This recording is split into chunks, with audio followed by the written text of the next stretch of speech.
오늘 우리에게 주시는 하나님의 말씀은 디모데후서 3장 1절에서 5절까지의 말씀입니다.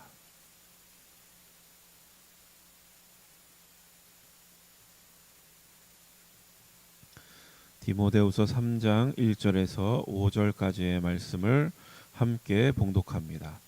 너는 이것을 알라. 말세에 고통하는 때가 이르러 사람들이 자기를 사랑하며 돈을 사랑하며 자랑하며 교만하며 비방하며 부모를 거역하며 감사하지 아니하며 거룩하지 아니하며 무정하며 원통함을 풀지 아니하며 모함하며 절제하지 못하며 사나우며 선한 것을 좋아하지 아니하며 배신하며 조급하며 자만하며 쾌락을 사랑하기를 하나님 사랑하는 것보다 더하며 경건의 모양은 있으나 경건의 능력은 부인하니 이 같은 자들에게서 네가 돌아서라. 아멘. 오늘 본문에서 바울은 디모데가 반드시 알아야 할 것에 대해서 말씀하고 있습니다.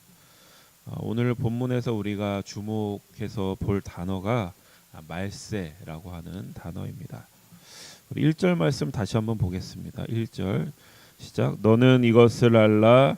말세에 고통하는 때가 이르러. 그러니까 바울이 디모데에게 알아야 한다고 말하는 것은 말세에 고통하는 때가 온다라고 하는 것입니다. 여기서 이제 말세를 우리가 보통 종말에 임박한 때 이렇게 생각을 합니다. 맞는 말인데 조금 더 여기에 대해 설명이 필요합니다. 말세라는 표현이 정확하게 말하면 예수님의 초림과 재림 사이에 있는 전체에 대해서 일컫는 말입니다. 그러니까 2000년 전에 예수님이 오셔서 십자가에서 부활하시고 승천하셨습니다. 그리고 이제 때가 되면 내가 다시 오겠다 이렇게 우리에게 약속하셨습니다. 이제 예수님이 언제 오시겠다 정확하게 날짜를 알려주시진 않았습니다. 그러니까 예수님이 다시 오시기 전까지 모든 시기를 우리는 말세라고 부르는 것입니다. 그러니까 언제 올지 알 수 없으니까 예수님이 이 땅에 오신 이후에 살고 있는 우리들은 항상 말세를 살아가는 것이다. 이렇게 우리가 이해할 수 있습니다. 그런데 그 말세에 고통하는 때가 온다라는 것은 바꿔 말하면은 예수님이 다시 오실 그때까지 우리는 늘 고통 가운데 살아야 한다. 이런 뜻이 됩니다.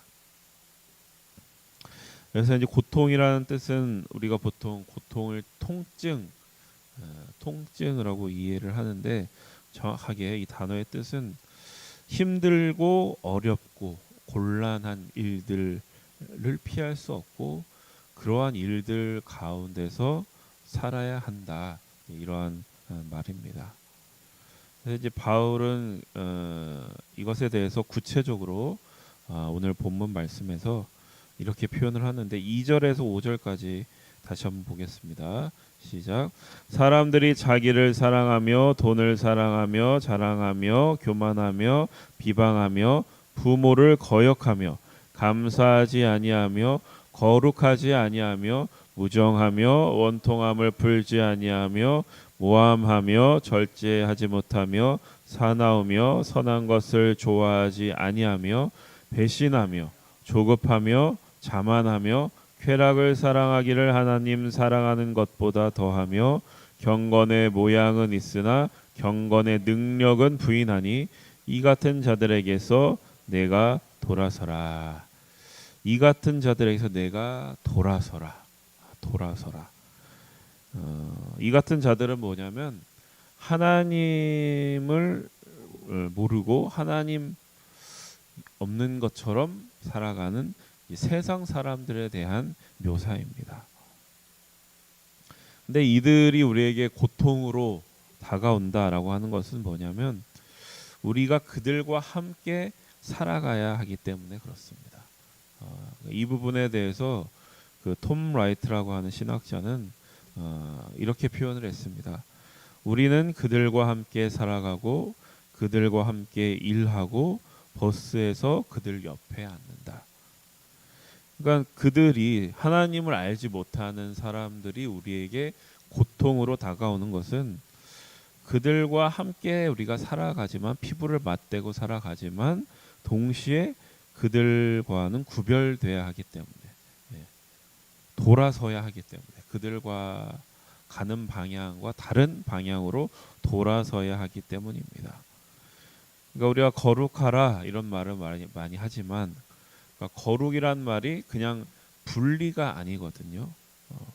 분리가 아니라 구별이라고 합니다. 그러니까 분리는 사실 쉽죠. 그것에 비해서는 불교처럼 스님들처럼 그냥 세상하고 단절하고 세상과 안 보면은 되니까 오히려 더 쉽습니다. 그러나 하나님이 우리에게 거룩하라고 말씀하신 것은 세상 속에서 구별된 삶을 살라고 요구하시는 것이기 때문에 그러니까 그 안에는 갈등이 많죠. 그리고 이러지도 저러지도 못하는 상황에 처할 때가 많이 있고 그러니까 그런 상황 자체가 우리에게 고통스럽다라고 하는 겁니다. 하나님을 사랑하는 것보다 돈을 더 사랑하고 자기 자신을 사랑하는 이들과 함께 살아가는 것이 고통인 이유는 사실 우리도 그들 가운데서 완전히 벗어날 수 없기 때문에 그렇습니다. 그러니까 그들을 자꾸 보고 그들이 살아가는 모습을 보고 그것이 우리에게 계속 자극을 주니까 그들과 비교를 하게 되죠. 그러니까 그들에 비해서 내 삶이 조금 못나 보일 때도 있고 바보같이 느껴질 때도 있고 그러면은 그냥 저들처럼 사는 게 맞나 저들이 옳은가 이런 생각이 들어갈 때도 있고 그런 것 자체가 우리를 괴롭게 하고 또 그런 상황 속에서 믿음을 지킨다는 것이 쉬운 일이 아니라는 겁니다. 그래서 우리는 타협점을 찾습니다. 두 마음을 품고 어느 정도 선에서 타협을 합니다. 이게 이제 본문 끝에서 말하는 경건의 모양은 있으나 경건의 능력은 부인하는 자들의 그런 모습. 그러니까 쉽게 말하면은 믿는 척은 하는데 안 믿을 수 없어서 믿는 척은 하는데 그 믿음 때문에 오는 그 지속적인 고통은 좀 슬쩍 빠져가고 싶은 그러한 마음입니다. 그러니까 이런 사람들을 생각하면은 가슴이 아프면서도 어떤 면에서는 그냥 이해가 가기도 합니다. 그 세상과 신앙 사이에서 얼마나 그게 고통스러웠으면은 그러한 결론에 이르렀을까 이렇게 생각을 하게 되는데 그래서 저는 이 부분을 우리가 잘 생각해 봐야 된다고 생각합니다. 어제 본문에서 우리는 그릇 이야기를 했습니다. 바울이 우리들을 그릇에 비유를 했습니다. 그것은 우리의 가치는 우리 자신으로 평가되는 게 아니라 우리가 무엇을 담아내는가에 의해서 평가받는다. 그러니까 그런데 이제 거기에 우리가 아무리 좋은 것을 담으려고 해도 하나님을 담으려고 해도 잘 안 되는데 왜냐하면 이미 그 그릇이 나로 가득 차 있기 때문이라는 거죠. 우리가 깨끗한 그릇이 돼서 빈 그릇이 되어야 되는데 그게 단번에 되는 게 아니라 고통스러운 과정을 겪으면서 서서히 그런 빈 그릇이 만들어진다고 말씀을 드렸습니다. 그러니까 우리가 신앙생활이라는 여정 가운데 그 이제 길목이 있습니다. 넘어서야 될 길목마다 뭐를 마주치냐면 다른 게 아니라 나 자신을 마주칩니다. 근데 정말 보고 싶지 않은 나의 모습을 마주치게 되거든요. 때로는 딱딱하고 완고해져 있는 나의 모습, 그리고 때로는 도끼가 바짝 올라서 가시가 돋쳐 있는 나의 모습. 이제 그런 모습을 바라보는 것만큼 사실 우리 자신을 고통스럽게 하는 것은 없습니다. 그래서 이제 어떻게 하냐면 우리가 더 이상 이제 나 자신을 보지 않기로 결단을 하고 나는 괜찮은 것처럼 스스로를 가장을 해요. 하나님 나는 괜찮아요. 그냥 요 정도만 하겠습니다 하고 이 선을 딱 그어버립니다. 그게 바로 뭐냐면은 경건의 모양은 있으나 경건의 능력은 부인하는 그런 자들의 모습이다.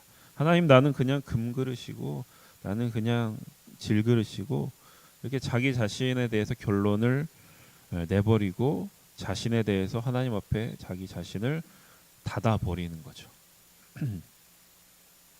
사실 이러한 모습에서 완전히 자유로운 사람은 없습니다. 그러니까 여러분 마음의 그릇에 나는 순도 100% 하나님만 있어요.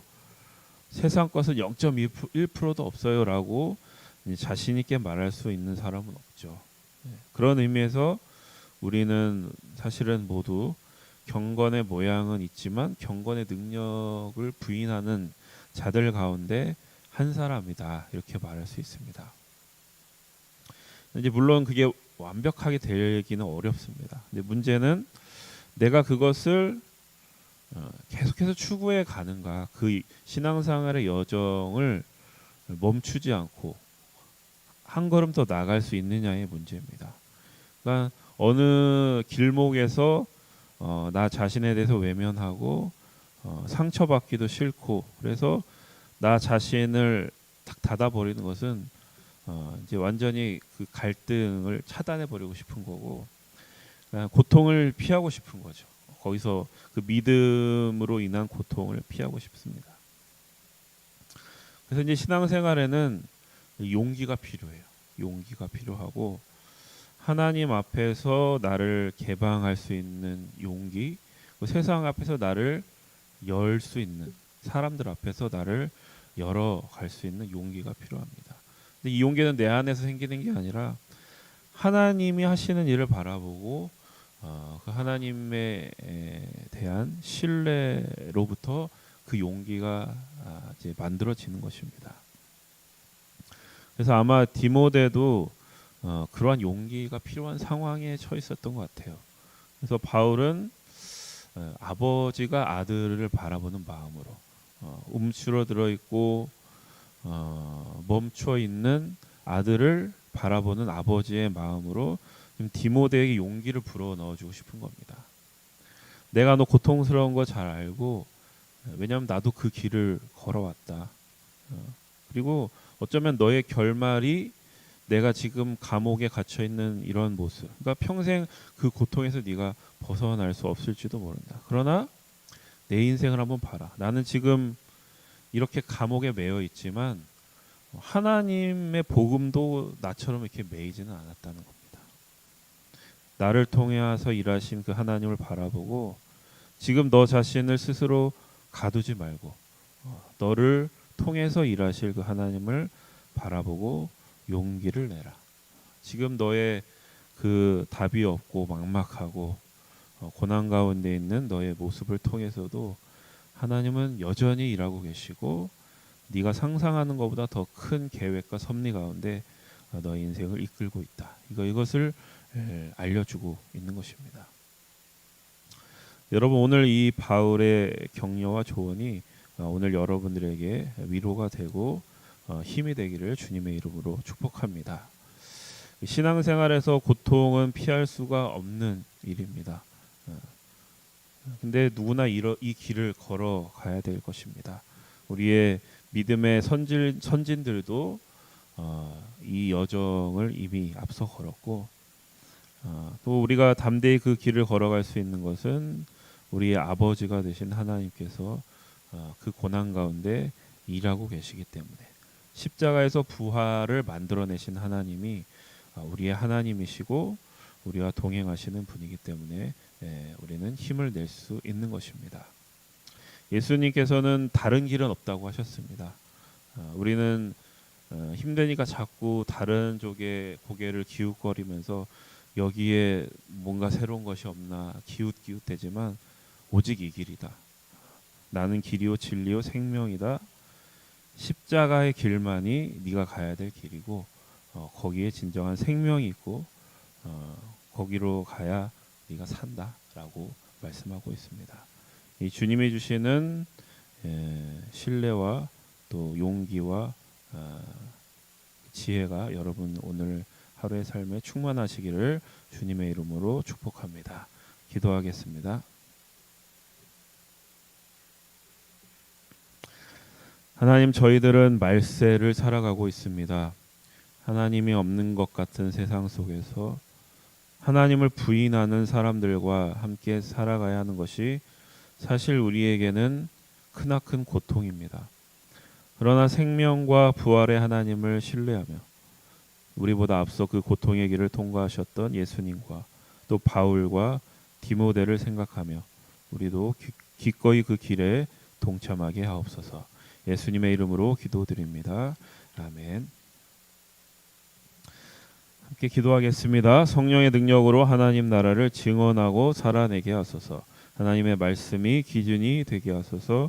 질병, 전쟁, 자연재해, 가난, 억압으로 고통당하는 사람들을 치유하여 주소서. 거룩한 습관을 형성하여 균형 있는 성장을 이루게 하소서. 다음 세대에게 하나님 나라 복음을 전수하게 하소서. 창조 질서 회복을 위해 힘쓰게 하소서. 기도 제목 가지고 함께 합심하여 기도하겠습니다. 하나님 아버지, 오늘도 새로운 하루를 주시고 새로운 기회를 주시니 감사합니다.